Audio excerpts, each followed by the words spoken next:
আমি ৭১ ছাড়া আমি বাংলাদেশ মানি না। ৭১ না থাকলে তো আমার ফজলুর রহমানের জন্ম বৃথা।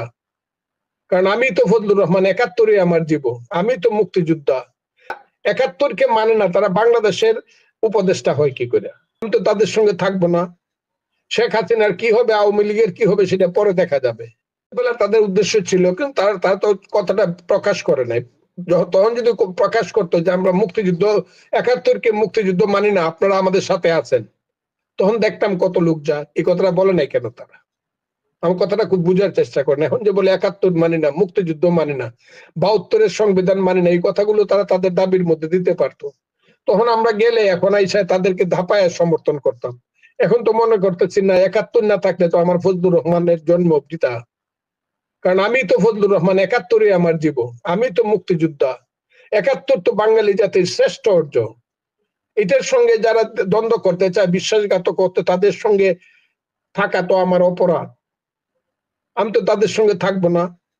শেখ হাসিনার কি হবে, আওয়ামী লীগের কি হবে সেটা পরে দেখা যাবে। আমি তো ৭১ বাদ দিয়ে কোথাও কারোর সঙ্গে কোনো সরকারের সাথে থাকবো না।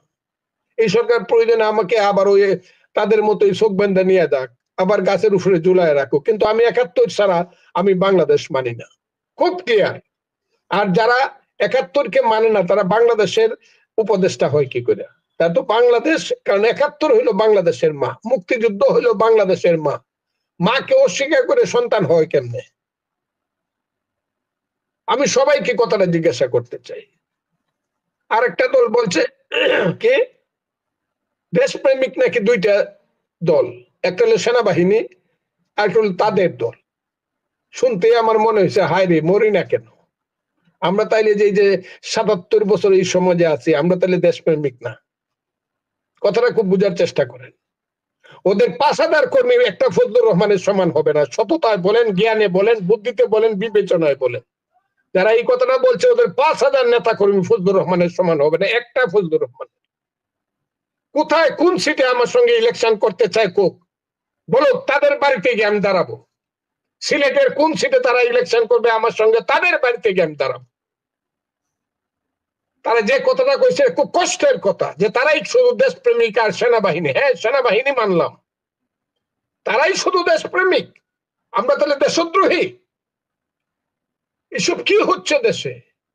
সব দখল করে বসে আছে তারা। বিএনপি যদি দুর্নাম করে, একটা রিক্সা স্ট্যান্ড দখল করে দুর্নাম করে, 10টা টাকা চান্দাবাজি করে দুর্নাম করে, তারা তো ব্যাংক দখল করে বসে আছে। তারা তো বাংলাদেশের সবকিছু দখল করে, অর্থনৈতিক স্ট্রাকচার সব দখল করে বসে আছে। তাদের এত টাকা পায় কোথেকে মোল্লা মৌলবীরা? তারা তো এমন কোনো না যে তারা ডক্টরেট ডিগ্রি করে। আজকে এই এই যে ছেলেদের কথা, যারা তরুণ প্রজন্ম, যারা আপনি বলছিলেন যে এই বৈষম্য বিরোধী ছাত্র আন্দোলনের যারা ৭১কে মুছে ফেলতে চায়, আপনার কাছে কি মনে হয় যে আপনি তো বলছেন ৭১ আপনার শ্রেষ্ঠ অর্জন জীবনের, আপনি ৭১ না থাকলে বাংলাদেশ থাকে না, ৭১ না থাকলে আপনি ফজলুর রহমান থাকেন না। তো ৭১ কি আপনার মনে হচ্ছে, তাদের কথাবার্তা শুনে কি আপনার একবারও মনে হয় ৭১ আপনার ভুল করেছেন, বঙ্গবন্ধু ভুল করেছিলেন, বঙ্গবন্ধু একটা বাংলাদেশ এনে ভুল করেছেন? বলে যে না, ওই লোকটার কথা কয় না, লোকটা খুব খারাপ মানুষ।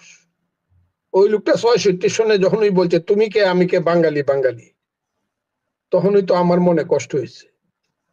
আমি তো আছিলাম স্বাদের পাকিস্তান লইয়া, পাকসার জমিন সাতবাত কিছু আরে হাসিন সাতবাত তো নিশানে আজমে আল ইসরান আর দে পাকিস্তান, এই গান এখনো আমাদের ছেলে মেয়েরা গাইতো, আমরাও গাইতাম।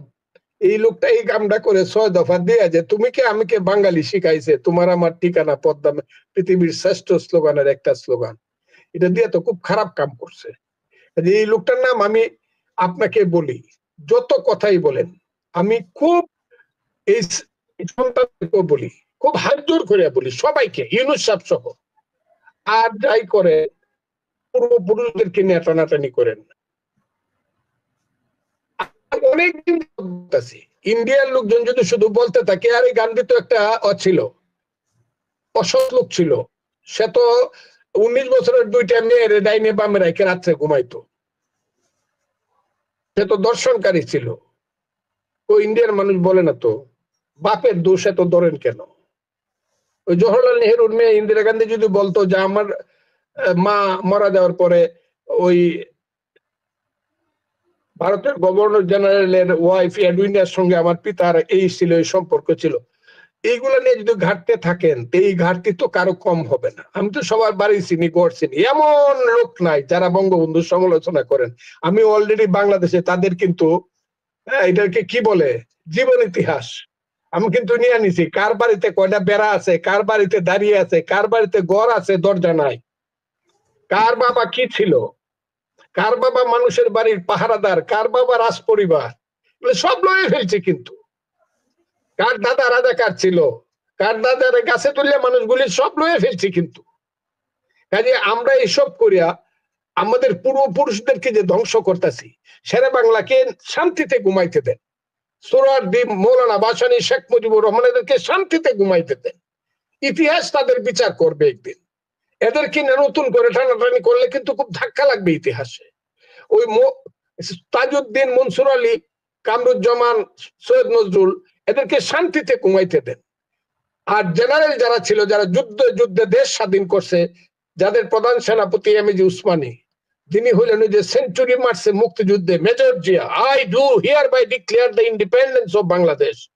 এই যে major Zia on behalf of our leader Bangabandhu Sheikh Mujib second time এই কথাটা বলছিল, সেই মেজর জিয়া, এদেরকে শান্তিতে একটু ঘুমাইতে দেন। প্রত্যেকের গায়ে আঁচল লাগাইবার চেষ্টা করেন না, তাইলে কিন্তু জাতি থাকবে না, দেশ থাকবে না। আপনারা তো মুক্তিযুদ্ধ বাদ দিয়ে এই কামটা করতে চাইতেছেন, আবার নিতে চাইতেছেন আমাদেরকে লাহোরের শালিমার বাগে নিতে চান, আর দেখতে চান আমাদের বোনদেরকে এসে সুন্দর সুন্দর ছেলেরা বিয়ে করে আমাদের বাইগনা বাগনিকে খুব সুন্দর ভাবে জন্ম দিব, এটাই তো দেখতে চান। এগুলা করেন না, আমাদের পূর্বপুরুষদের এত অপমান করেন না কেউ।